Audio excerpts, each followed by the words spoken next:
willingness to lose what no longer fits in order to gain what's waiting for you. You can't carry old excuses into a new season. You can't take old patterns into a new identity. You have to let them burn. This isn't about destruction for the sake of it. It's about clearing the space. It's about shedding the weight. It's about creating room for who you were meant to be to finally step forward. Because that version of you is ready. That version of you is waiting. And when you start to feel that energy build, when your momentum turns into identity, you no longer need to convince yourself. You become the kind of person who moves whether they feel like it or not, who shows up whether anyone's watching or not, who executes whether it's glamorous or not. You stop needing to feel motivated.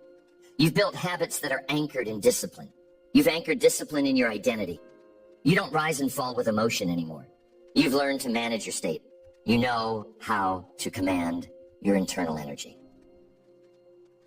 And that's what makes you dangerous. Not the fire itself, but your control over it. You can burn hot, but you're not reckless. You can move fast, but you're not impulsive. You've trained yourself. You've refined your focus. You've sharpened your edge. The world starts to feel different around you. Not because it changed, but because you changed. You stopped being reactive. You started showing up as a leader, not in words, in energy.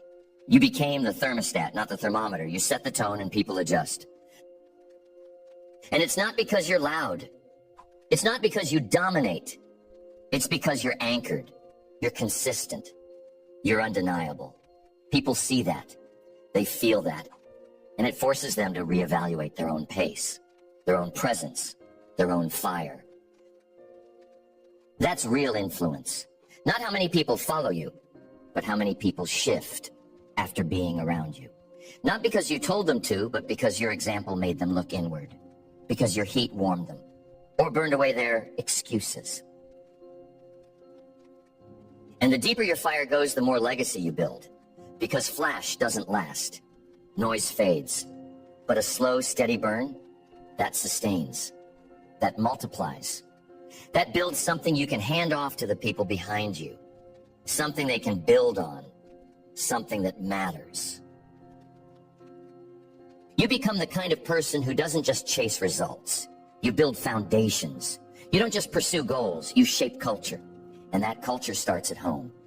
In your routines, in your work, in your relationships, in your own mind. You teach people how to treat you by how you treat yourself. And when you live with discipline, clarity, and conviction, when your fire becomes your identity, you don't just perform at a high level. You live at a high level. That's the shift. That's the moment where fire stops being something you chase and starts being something you are.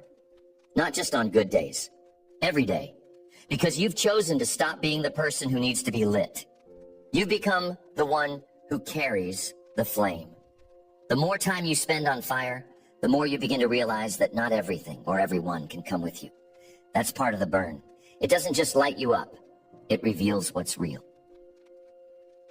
Fire is a filter. It shows you what fits and what doesn't. Habits that were fine when you were drifting won't survive when you're focused. Conversations that used to entertain you start to drain you. People who used to be comfortable to be around now feel like anchors. And this is one of the hardest parts of staying lit. It's the shift in your environment. The realization that your old circle might not match your new identity. That if you're serious about fueling your inner fire, you may have to walk alone for a while. Not out of arrogance, not because you're better than anyone, but because your values are changing. Your standard has shifted. Your fire needs oxygen, and too many people around you are carbon monoxide. They don't mean to be, but their mindset, their energy, their pace, it stifles you.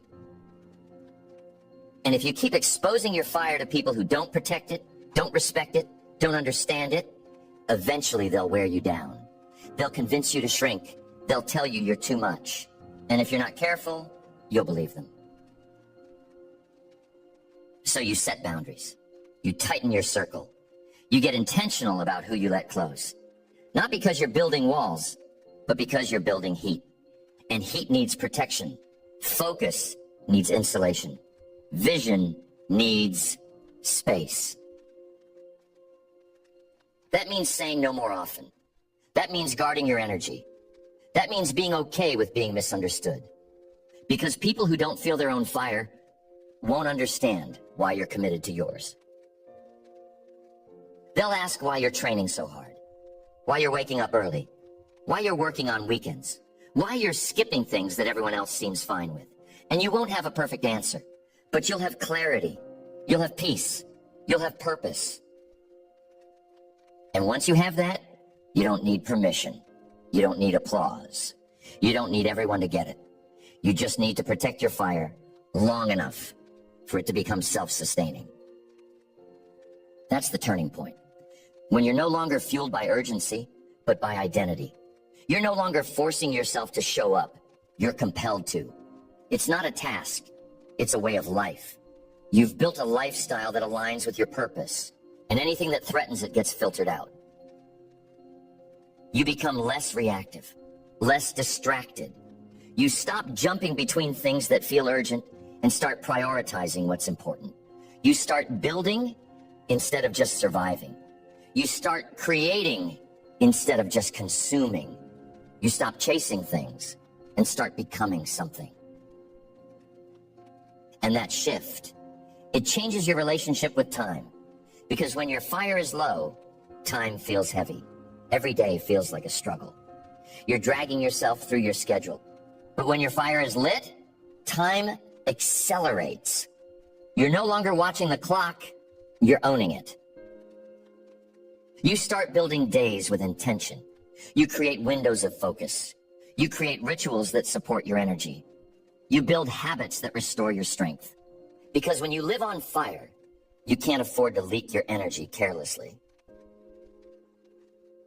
And energy is the real currency. Not money, not status, not approval. Energy. The ability to show up fully, execute with intensity, and recover with purpose. That's what determines your trajectory. That's what creates velocity. So you take care of your mind. You guard your inputs. You stop overexposing yourself to noise, to negativity, to the empty calories of the mind. You become selective. Not because you're fragile, but because your vision is too important to dilute. You take care of your body. You don't wait until it breaks down. You train it, feed it, strengthen it. Because it's the vessel that carries the fire. It's the engine behind your execution.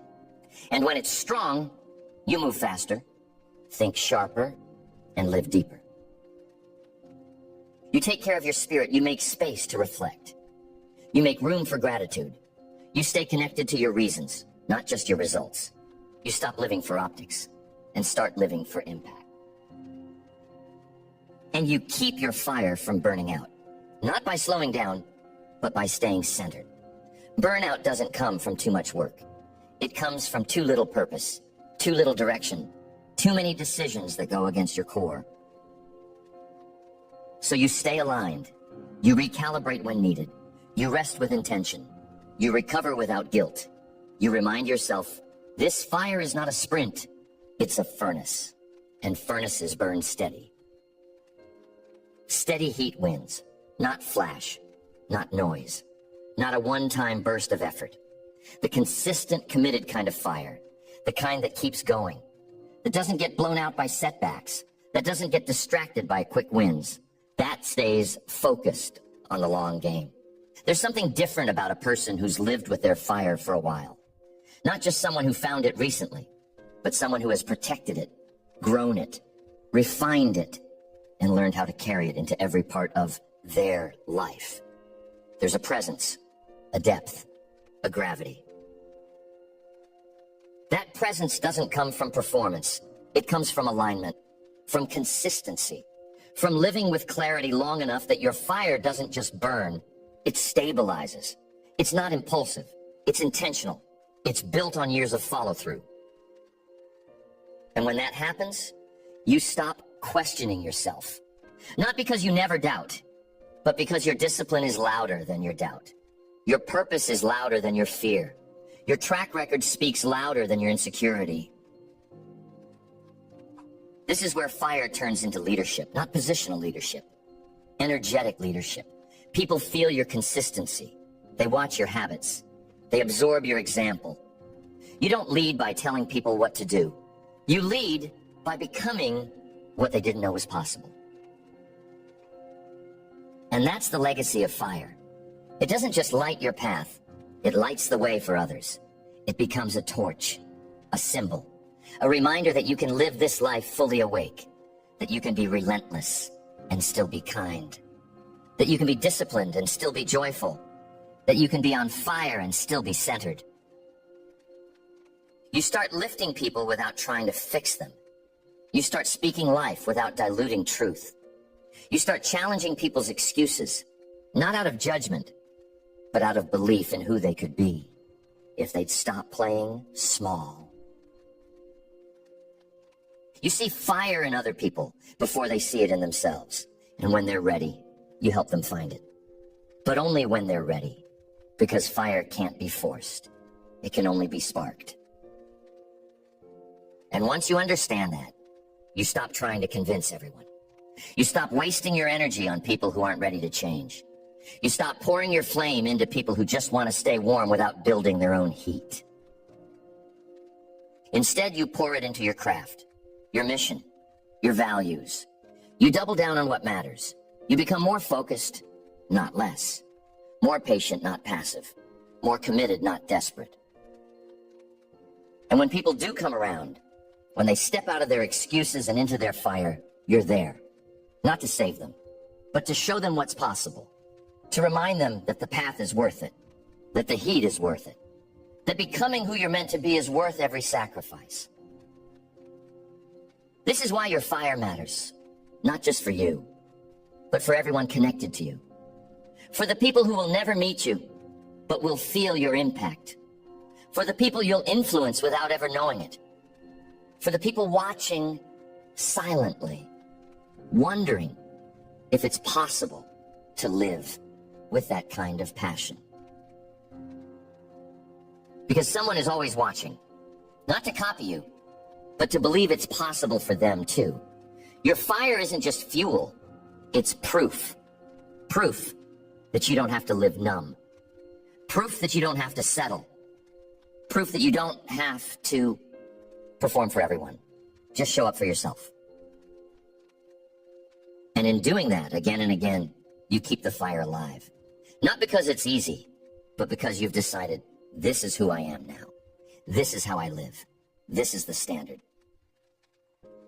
You don't chase the highs anymore. You're not addicted to results. You don't need constant wins to stay consistent, because you've learned to love the work, the process, the repetition, the mastery. This is the final form of fire. Not chaotic, not wild, but steady, centered, built into your DNA. You don't need external fuel anymore. You're a generator. You show up with heat, and the world adjusts to it.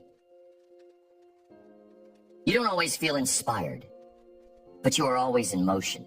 You don't always feel motivated, but you are always locked in. You don't always have answers, but you always take the next step. Because fire doesn't need certainty, it just needs movement. And that's what you become. A person of movement, a person of focus, a person who burns for something real and refuses to dim it for anything or anyone. This fire was never outside of you. You weren't missing anything. You didn't need a new technique, a new routine, a new environment to find it. You just needed to stop running from it. You just needed to turn inward, strike the match, and remember who you are. Because at the end of the day, it's not about hype. It's not about noise. It's not about being seen or celebrated or followed. It's about truth, alignment, purpose, living in a way that makes you proud when nobody else is watching. And that doesn't mean you'll always feel powerful. It doesn't mean you won't have off days. It doesn't mean there won't be moments where you doubt, hesitate, question. But now you know what to return to. Now you know where the fuel is. It's in your discipline. It's in your values. It's in your daily actions. It's in how you show up when no one claps. It's in how you treat yourself when no one's watching. It's in how you move when you're tired and how you rest when you're strong. And this fire, your fire, is not a feeling. It's a choice, a lifestyle, a standard you live by, a code that doesn't bend with circumstances, a rhythm that doesn't shift with the weather. You don't need external motivation anymore. You've outgrown that. What fuels you now is deeper, quieter, more powerful. It's the clarity of knowing who you are, what you're building, and why you're building it. It's not about proving anything anymore. You're not here to impress. You're here to express, to evolve, to create, to serve. And that service, that contribution, that energy is lit from within. And when the world tries to dim it, you protect it. When life gets heavy, you return to it. When everything around you feels uncertain, you trust it. Because it's not just heat anymore. It's identity. It's home. So you keep showing up, not for perfection, not for praise, but because this is what you do now. This is who you are now. A person who burns, a person who leads, a person who doesn't wait to feel ready, but moves with intention, always. And yes, there will still be seasons where the fire gets low. That's normal. That's human. But now, you know how to fuel it again. You know where to find the spark. You know how to get back to center. Because the fire doesn't have to roar to be real. It just has to burn, quietly, steadily, on purpose. So breathe, recommit, realign, and then go again. Not because you have to, but because you can. Because you've seen what happens when you live cold, and you've tasted what it feels like to burn with direction. You don't go back after that. You don't forget it. You keep the fire alive. You feed it. You protect it. You become the kind of person who makes others remember that they have one.